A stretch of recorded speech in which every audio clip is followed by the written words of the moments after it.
Hi Eluru, ఎలా ఉన్నారు? Trailer ఎలా అనిపించింది? సో భైరవం ఈ సినిమా నా కెరియర్లో ఒక చాలా స్పెషల్ ఫిలిం. ఈ సినిమా నాకు ఫస్ట్ తీసుకొచ్చింది బెల్లంకొండ సురేష్ గారు, ఒకసారి చూడండి సినిమా అని. సో అండ్ దెన్ సినిమా చూడడం జరిగింది, నచ్చింది. అండ్ దెన్ విజయ్ డైరెక్టర్ అనేసరికి ఐ వాజ్ వెరీ కాన్ఫిడెంట్. తన ఉగ్రం కానీ నాంది కానీ ఎలా తను హ్యాండిల్ చేశాడో మీరు అందరూ చూశారు. సో అదే కాన్ఫిడెన్స్ నాకు ఉన్నింది.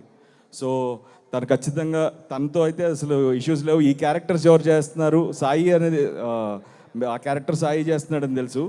ఈ క్యారెక్టర్ ఎవరనేది ఒక చిన్న ఇది ఉండేది. ఎప్పుడైతే మనోజ్ అని చెప్పారో ఇంకా 100% తడిగుడ్డేసుకుని కూర్చున్నాం. ఖచ్చితంగా ఆ క్యారెక్టర్ తను చేసే డెఫినెట్గా న్యాయం చేయగలుగుతాడని నమ్మాం. So it was a special journey. నాకు బాబాయ్ నాకు చిన్నప్పటి నుంచి బాగా పరిచయం, వెరీ క్లోజ్. బట్ ఈ సినిమాతో మా జర్నీ, మా బాండింగ్ ఇంకా పెరిగింది. అండ్ దిస్ ఫిలిం నా కెరియర్లో, నా లైఫ్లో ఎప్పటికీ నేను గుర్తుపెట్టుకునే ఒక మంచి సినిమా. అండ్ ఈ సినిమా టీం, మా ప్రొడ్యూసర్ రాధామోహన్ గారు, ఆయన చాలా సినిమాలు చేశారు. ఆయన ఒక సినిమాని నమ్మితే ఆ సినిమాని ఎలా బ్యాక్ చేస్తారో మీరు ముందు చూసుంటారు. ఈ సినిమా కూడా అలాగే చేశారు.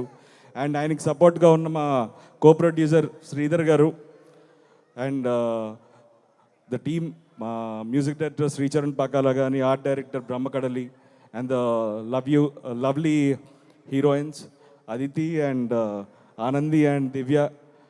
It was wonderful working. And ఈ సినిమా మీ అందరికీ నచ్చుతుందని మనస్ఫూర్తిగా కోరుకుంటున్నాను. మే 30వ తారీఖున ఈ సినిమాని మీరు అందరూ తప్పకుండా థియేటర్స్లో చూసి మమ్మల్ని ఆశీర్వదిస్తారని కోరుకుంటున్నాను.